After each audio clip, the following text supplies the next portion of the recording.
24 के चुनावों को लेकर कांग्रेस में हलचल तेज है। कांग्रेस की अलायंस कमेटी ने सीट शेयरिंग की रिपोर्ट सौंप दी है। कांग्रेस किस राज्य में कितनी सीटों पर चुनाव लड़ने का प्लान बना रही है, इस रिपोर्ट में आपको दिखाते हैं।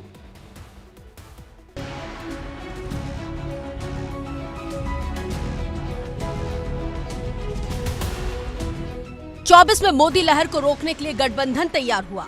26 दलों ने एक साथ आने का फैसला लिया, लेकिन अब इन सभी दलों की अग्नि परीक्षा होने वाली है, क्योंकि अब बारी है सीट शेयरिंग की। और इतना तो तय है कि जिस तरह से इंडिया गठबंधन में हर पार्टी अपना वर्चस्व बरकरार रखना चाहती है, उससे यही कहा जा सकता है कि गठबंधन में सीटों का बंटवारा आसान नहीं होने वाला।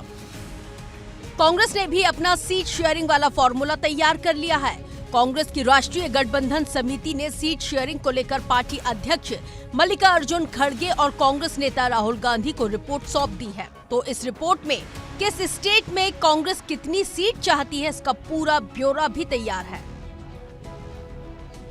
कांग्रेस 320 से 330 सीटों पर चुनाव लड़ सकती है। इसमें करीब 250 सीटें ऐसे राज्यों में हैं जहां पर कांग्रेस अकेले लड़ सकती है, तो कांग्रेस 9 राज्यों में सहयोगी दलों के साथ सीट बंटवारा करेगी। दिल्ली, उत्तर प्रदेश, बिहार, झारखंड, बंगाल, महाराष्ट्र, केरल, तमिलनाडु और जम्मू कश्मीर में कांग्रेस सहयोगी दलों के साथ सीटों को लेकर तालमेल बिठाएगी। हालांकि पंजाब में कांग्रेस और आप के बीच गठबंधन की संभावना बेहद कम है। इंडिया गठबंधन में कांग्रेस सबसे बड़ी पार्टी होने की दावेदारी तो करती है, लेकिन जिस तरह से हाल में हुए 3 राज्यों में कांग्रेस को बड़ी हार का सामना करना पड़ा है, उसने उसके हौसलों को जरूर डिगाया है। लेकिन इसके बाद भी कांग्रेस हर राज्य में अपनी हिस्सेदारी को बढ़ाने की कोशिश में है। ऐसा माना जा रहा है कि कांग्रेस उत्तर प्रदेश में 80 में से 20 सीटों की डिमांड कर सकती है। हालांकि अखिलेश यादव ऐसा होने देंगे, इसकी संभावना काफी कम है, क्योंकि अखिलेश खुद 80 में से 80 सीटों पर लड़ने के संकेत दे चुके हैं। उनका 80 हराओ, बीजेपी हटाओ और एनडीए को सिर्फ पीडीए ही हरा सकती है जैसे बयान कांग्रेस की उम्मीदों पर पानी फेर सकते हैं। तो बिहार में कांग्रेस ने 40 में से 15 सीटों पर चुनाव लड़ने का फॉर्मूला तैयार किया है, लेकिन यहाँ उसका मुकाबला जेडीयू और आरजेडी से है। देखिए, ममता बनर्जी की जो असली मकसद सबको पता चला। पहले से ये कह रहे हैं कि बंगाल में हम 2 सीट देंगे, और वो 2 सीटें जहां हमारे जीत पहले भी हो चुके हैं और 2 सीटें जहां कांग्रेस एमपी है, तो हमें क्या नया चीज देते हैं, हम लड़के दिखाएंगे। ममता की दया से ये दोनों सीट हमें रखने की कोई जरूरत नहीं है। उनकी दया आशीर्वाद में नहीं, हम नहीं मांगते हैं। क्या 2 सीट देगी वो? 2 सीट तो हमारी है। एक तरफ सीट शेयरिंग तो दूसरी तरफ तेलंगाना कांग्रेस ने सोनिया गांधी को तेलंगाना की मेडक सीट से चुनाव लड़ने का प्रस्ताव दिया है। सोनिया रायबरेली की अपनी सीट को छोड़ सकती हैं, तो उनकी सीट पर प्रियंका गांधी वाड्रा इस बार चुनाव लड़ सकती हैं। एक तरफ वीआईपी सीट तो दूसरी ओर सीट शेयरिंग का फॉर्मूला।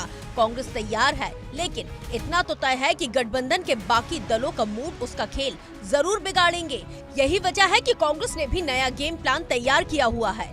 वो गठबंधन में ज्यादा से ज्यादा सीटों की डिमांड सामने रखेगी और पॉलिटिकल बार्गेनिंग कर ज्यादा से ज्यादा सीट हासिल करने की कोशिश करेगी। Bureau report, India daily live.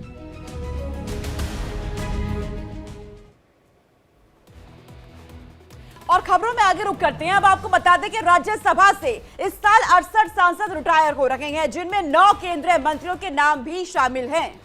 तो इसको लेकर राजनीतिक दलों में सियासी कवायद तेज हो गए। रेल मंत्री अश्विनी वैष्णव, शिक्षा मंत्री धर्मेंद्र प्रधान और पर्यावरण मंत्री भूपेंद्र यादव समेत स्वास्थ्य मंत्री मनसुख मंडाविया समेत पूर्व प्रधानमंत्री डॉक्टर मनमोहन सिंह समेत 57 सांसदों का कार्यकाल अप्रैल में पूरा हो रहा है। वहीं 4 मनोनीत सदस्यों का कार्यकाल जुलाई में पूरा हो रहा है और सबसे ज्यादा उत्तर प्रदेश में 10 सीटें खाली हो रही हैं। ऐसे में राज्यसभा से रिटायर कौन कौन से दिग्गज नेता हो रही हैं, वो हम आपको बता देते हैं। दरअसल 2024 में जो रिटायर होने वाले हैं राज्यसभा से, उनकी लिस्ट भी सामने आ चुकी है। 68 राज्यसभा सांसद है जो रिटायर होने जा रही है 2024 में, जिनमें 9 केंद्रीय मंत्रियों का कार्यकाल पूरा होने वाला है। इसके अलावा जो जानकारी आ रही है, सबसे ज्यादा यूपी में 10 सीटें यहां से खाली होने वाली है और इसमें बीजेपी की 4 मनोनीत सदस्य भी रिटायर होने वाले हैं। 2024 को लेकर यह लिस्ट पूरी सामने आई है। दिल्ली में जनवरी में 3 सीटें खाली होने वाली हैं। जनवरी के महीने में दिल्ली में 3 सीटें खाली होने वाली हैं। तो 68 सांसदों को रिटायर यहां होने वाले हैं। ऐसे में आपको नाम भी बता देते हैं। 9 मंत्रियों का कार्यकाल जिनका खत्म होने जा रहा है, उनमें रेल मंत्री अश्विनी वैष्णव है, शिक्षा मंत्री धर्मेंद्र प्रधान है, स्वास्थ्य मंत्री मनसुख मंडाविया हैं। इनके अलावा जो नाम सामने आ रहे हैं वो हैं भूपेंद्र यादव, पर्यावरण मंत्री, डेयरी मंत्री पुरुषोत्तम रूपाला, इसके अलावा एमएसएमई मंत्री नारायण राणे। इनके अलावा और भी नाम सामने आए हैं। कुल मिलाकर 9 मंत्रियों के नाम सामने आ चुके हैं। विदेश राज्य मंत्री है वी मुरलीधरन।